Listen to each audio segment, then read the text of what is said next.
诺贝尔经济奖得主、史丹佛大学经济学教授 Alvin Roth 专研博弈理论、市场设计，因为一通电话改变了职涯。他展开一场冒险旅程，把理论应用于解决现实世界的难题，协助创立肾脏移植交换系统，拯救无数生命。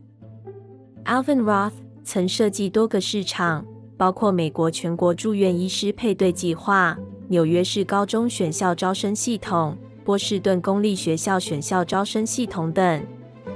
由于他对市场设计与配对理论的贡献，于2012年与 Lloyd Shapley 共同获颁诺贝尔经济奖。Alvin Roth 应台湾桥梁计划访台，4月20日于清华大学以市场设计与医疗发表演讲。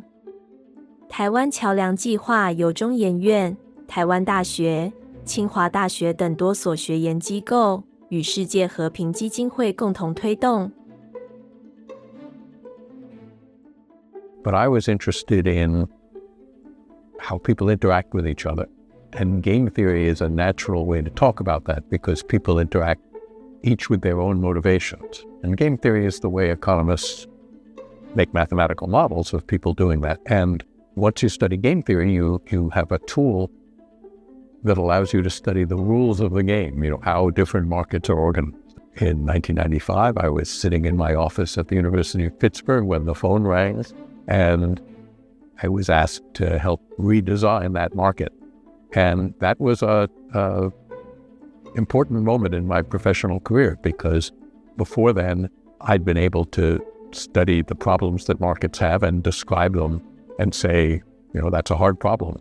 But all of a sudden, I realized that if I agreed to help redesign the market, then these hard problems were going to become my problems, and I was going to have to learn how to deal with them. So that was the way I think of the moment at which I became a market designer.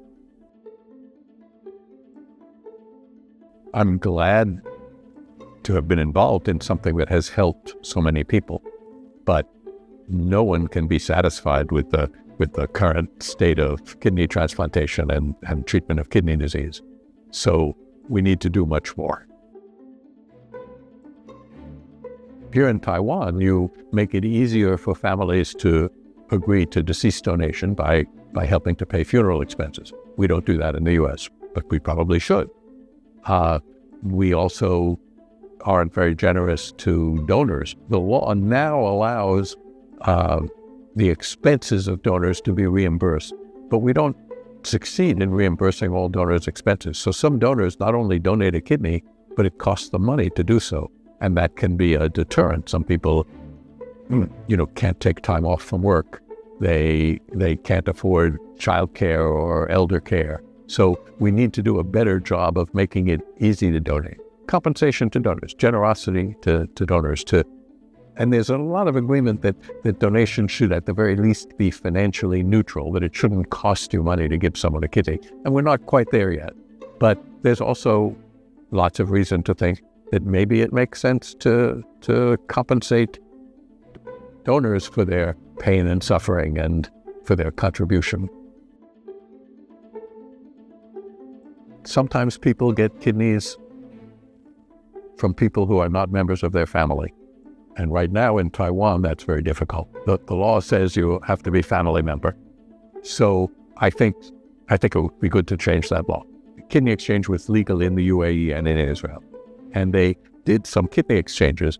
But for people who are hard to match, you need to be able to look at a lot of potential donors. I think a lot of this develops through hospitals, right? So you have patients who you are trying to care for, but you can't find a match for them. And you speak to a hospital elsewhere in China, and maybe you can find a match for your patient there and for their patient here.